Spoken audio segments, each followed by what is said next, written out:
All right, so we have just changed the size of the tiny house, and now let's go ahead and change the shape of your shell. Of course, at the moment this is a very basic shape. It's just a gable roof and basically a box when it comes to the shape of the shell, but we can change it of course as well to create a more intricate design if you want to do that. And to change it to a more intricate design, you can click on this shell tool here. And what it will show you are the base properties of the shell, which are at the moment the height, the wall thickness, and the loft thickness, or the standard loft thickness at least. And let's say if you want to change the height of your tiny house, you would change this value here. So if we want to, let's say, make it lower by 100 millimeters, we'll bring it down to 4,150 and will automatically adjust the height of your tiny house.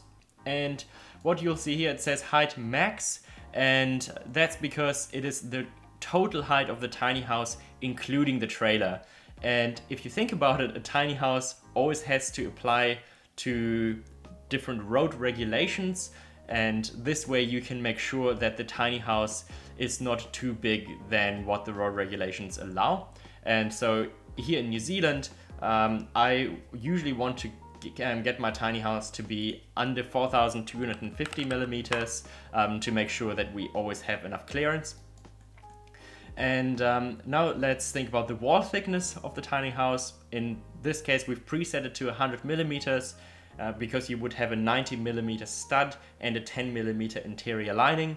And if you're in the Imperial system, it will probably be preset to 4 inches, which is the standard exterior wall size. If you're in a colder climate, I would recommend making that a little bit thicker. Maybe talk to a builder in your area to understand what that thickness is of the wall to make sure that you have enough space for insulation to put in there. The loft thickness is set to 120 millimeters, and this is just a good starting point. Of course, you can make that a bit thicker if you want to.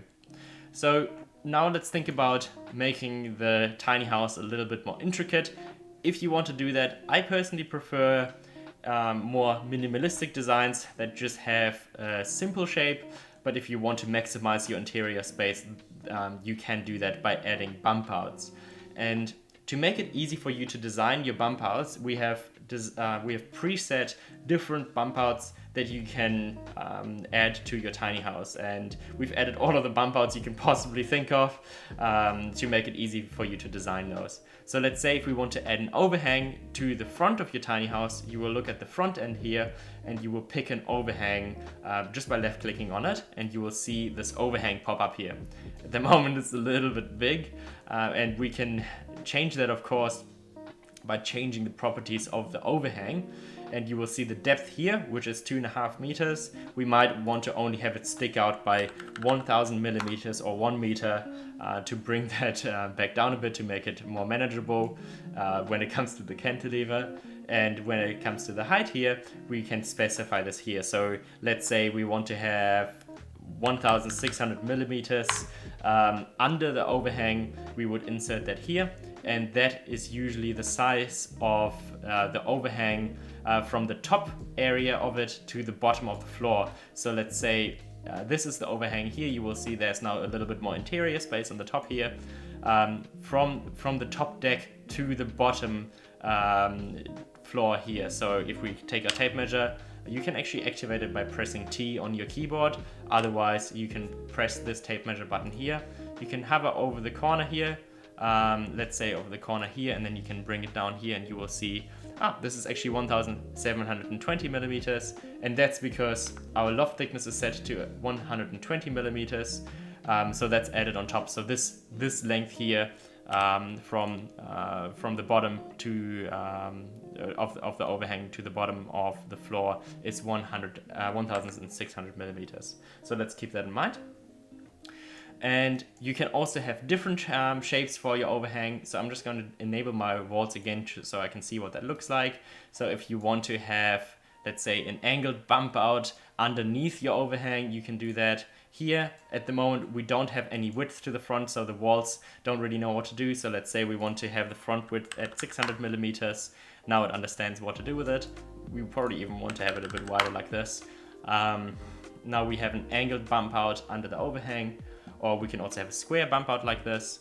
Let's bring the width down a little bit and have a bit of a smaller inset here like this to make it actually work like that. There we go.